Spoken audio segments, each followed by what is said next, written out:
What is a trilogy? The Oxford Dictionary defines a trilogy as, quote, any series or group of 3 related dramatic or other literary works. Keeping that in mind, you can already think of notable trilogies such as Lord of the Rings or Star Wars. However, the more examples you can think of, the more you'll realize one startling pattern popping up.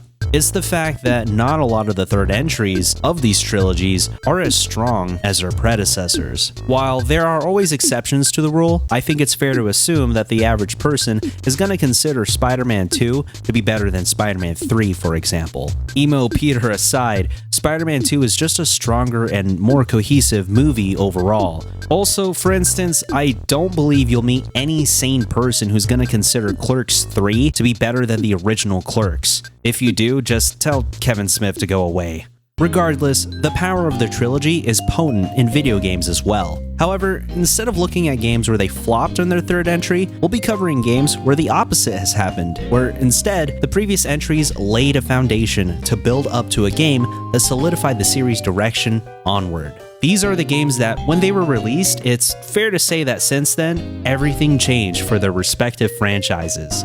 So today, we'll be taking a brief look at 3 popular video game franchises that did just that. After all, you know how the saying goes, the third time's the charm. As a preface overall, since there's plenty of information with each game, I'm only really able to cover so much with each one. If I missed something essential in terms of the context for the title, please let me know in the comments down below. If you're interested in any more in-depth coverage of any of the games featured in this video as well, please let me know too, so we can revisit it in a later video. So for now, onwards. Starting the list is Fallout 3.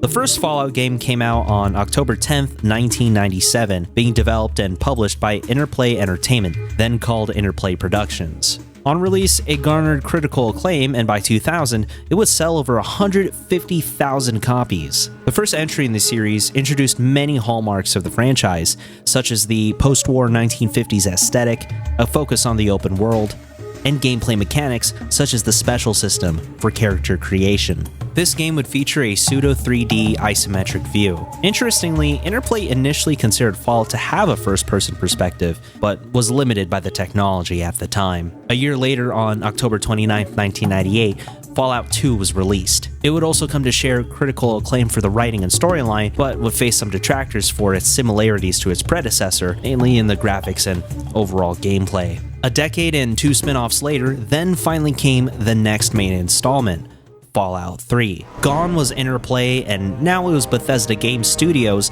handling the reins. Fresh out of their success with the Elder Scrolls IV Oblivion, the new studio was eager to produce their take on the post-apocalyptic wasteland. With a new developer in a series where the last main entry was so long ago, fans and gamers alike wondered how it'll end up. As it turned out, a landmark success. Todd Howard, the game's director, said Fallout 3 would prove to be, quote, more popular than Oblivion. He goes on to say in this video that some of that audience came with us, and it also found an all-new audience, because yes, there's post-apocalyptic things, but really, there's nothing like Fallout. Released on October 28th, 2008, a day short of a full decade from its predecessor, Fallout 3 sold nearly 5 million units by December of that year. Despite the change in developer, Fallout 3 would still feature a lot of the same iconography as previous titles. It still carried over a lot of what made Fallout Fallout, but translated it from the isometric turn-based gameplay of the originals to a fully 3D first-person shooter that's more immediately accessible. Now, that's not to say that certain important aspects of the original games, such as the turn-based combat, are lost in translation in this new format for the series. For example, the way that Bethesda implemented turn-based combat for a first-person shooter was by introducing VATS. This way, players can still not only target specific limbs of their enemies during combat, but their stats from the special system still come into play here.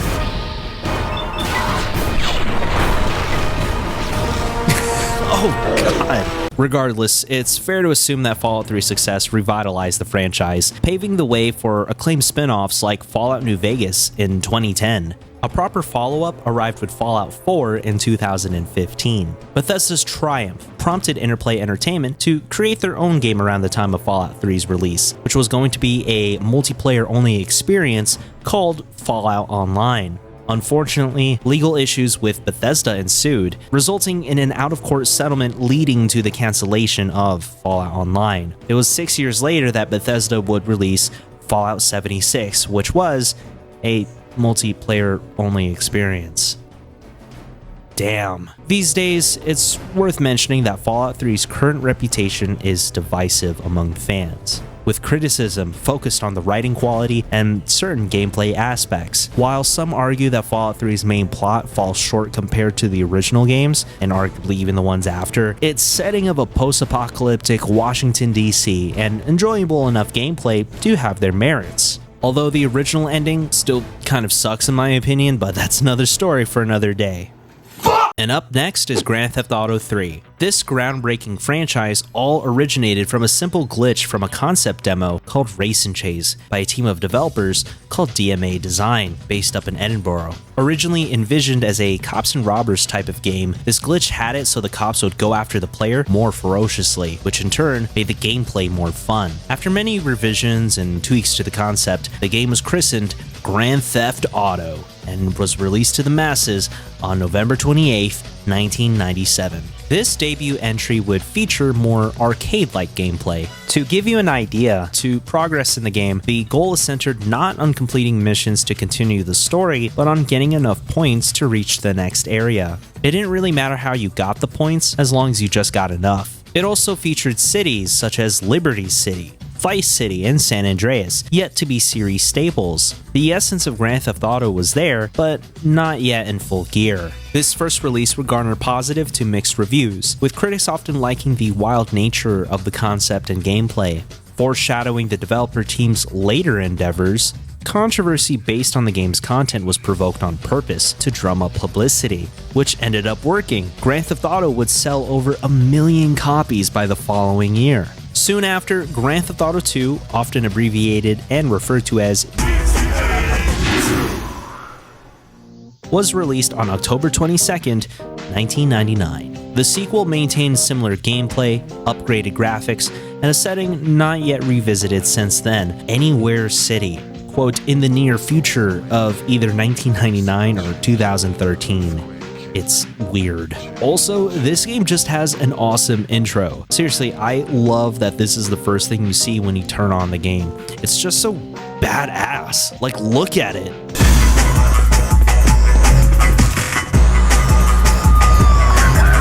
It always gets you hype, and it's honestly exciting to watch, at least for me. Despite positive sales, the mixed critical reception indicated a lost potential of what Grand Theft Auto could be. This sentiment fueled the developer's ambition for the next title, which marked a significant leap not only for the series, but ultimately for gaming as a whole.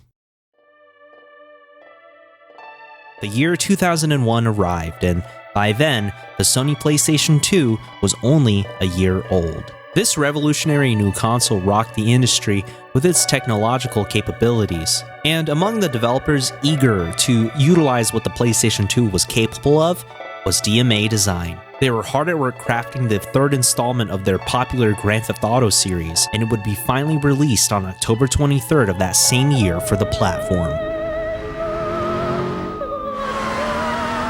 The title would open up to universal praise and ended up also being the best-selling video game of that year. Grand Theft Auto 3, like Fallout 3, brought the series to 3D proper. The top-down perspective of previous titles was gone in favor of a third-person perspective to absorb yourself in the gloomy streets of Liberty City. In general, it felt like the characteristics brought over from its predecessors got more fleshed out. The setting, for example, features 3 districts that you can't fully explore, all with their distinct geography, NPCs, and enemies. The previous game's spirit of recklessness was now fully unleashed, refined enough to where it's now all the more thrilling to be chased by the police and wreak havoc with the city as your playground. Grand Theft Auto 3 ushered in a new era for open-world games, setting a standard that imitators couldn't match, no matter how hard they tried.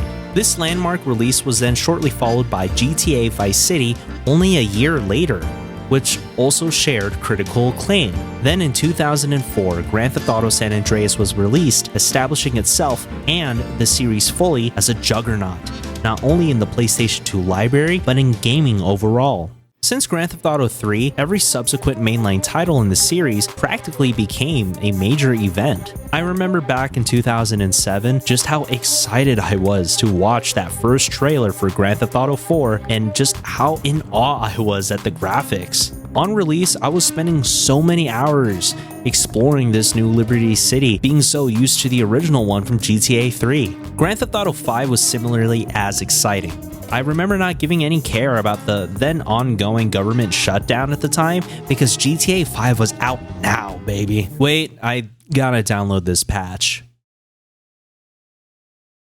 Now, over 2 decades after GTA 3, the hype and anticipation has honestly never really faltered. The trailer for GTA 6 would break the record for the most views within a 24-hour debut for a non-music video on YouTube. It's a testament to the series' enduring longevity, which you can trace back to the breakout success of Grand Theft Auto 3. The final game we'll be covering today is Shin Megami Tensei Persona 3. Now, this is going to be kind of tricky to talk about the background of this game since Persona itself is a spin-off of another franchise called Shin Megami Tensei. The origins of Persona proper are rooted in another spin-off called Shin Megami Tensei If. Okay, what the hell? Revelations Persona, the first initial entry of the Persona franchise, was initially released on September 20th, 1996 for the Sony PlayStation, focusing primarily on the pre-established high school JRPG concept seen in Shin Megami Tensei If. Alongside that, other franchise fundamentals such as the overall lore of the Persona mythology itself, the turn-based combat system, and even how the time factors in the gameplay all were present from the get-go. Graphically, like with Fallout, this also featured a similar isometric style, but when you're exploring dungeons and certain buildings, it switches to the first person. The game was a critical success, with sales figures exceeding expectations. It would even sell over 200,000 units within the first week. A sequel would follow with Persona 2 Innocent Sin and a companion to that game, Persona 2 Eternal Punishment. They would be released on July 29, 1999 and June 19, 2000, respectively. With both Persona 2s, they carry the momentum of this new spin-off franchise. These games all received high sales figures and critical praise, albeit, once again, this praise was centered more on just the general writing and storytelling overall.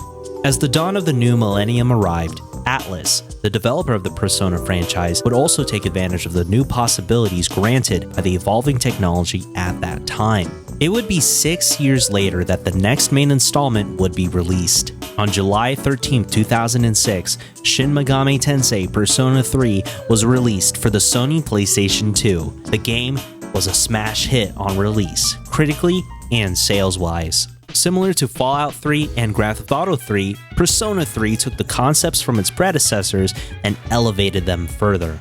The game transitioned the series once more to a fully 3D environment, offering revamped gameplay that was both familiar to returning players and engaging for new ones. For example, this entry introduced social links, a series staple, offering additional story content to develop the characters. It also serves as a way to gain unique items or persona skills during combat, encouraging players to spend time with characters of their choice and adding an engaging, personalized touch to the game. It's also why people refer to Persona as a high school friend simulator sometimes. Finally, I know how to talk to people as long as I can imagine a menu next to their faces in the middle of a conversation. The game's popularity warranted multiple re-releases, such as Persona 3 FES, which is what I got here. These re-releases often include bonus content, including the subtitle FES or FES or I don't know. This added minor adjustments and changes to the main game, alongside adding a new epilogue chapter called The Answer.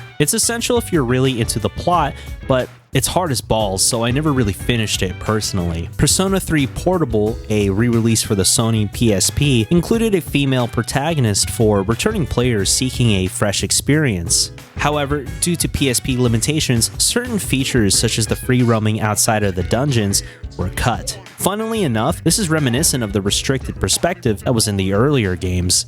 Following the success of Persona 3, Persona 4 was released just 2 years later in 2008 to more success. By the time Persona 5 came out in 2006, a full decade after Persona 3, the franchise has arguably become mainstream. It also helps that by now, after so long, Persona 3 and 4 are finally more accessible to play on modern platforms.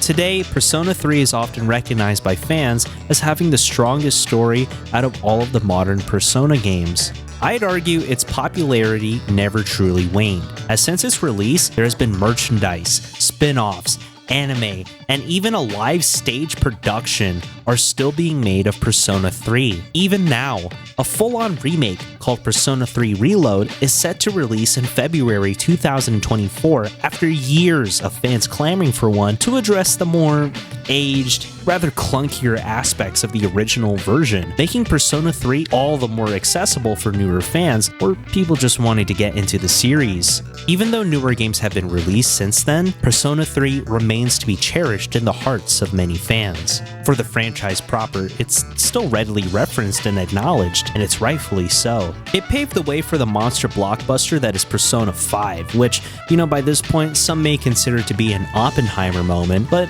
either way, Persona 3 on its own is a fantastic game and deserves its continual praise.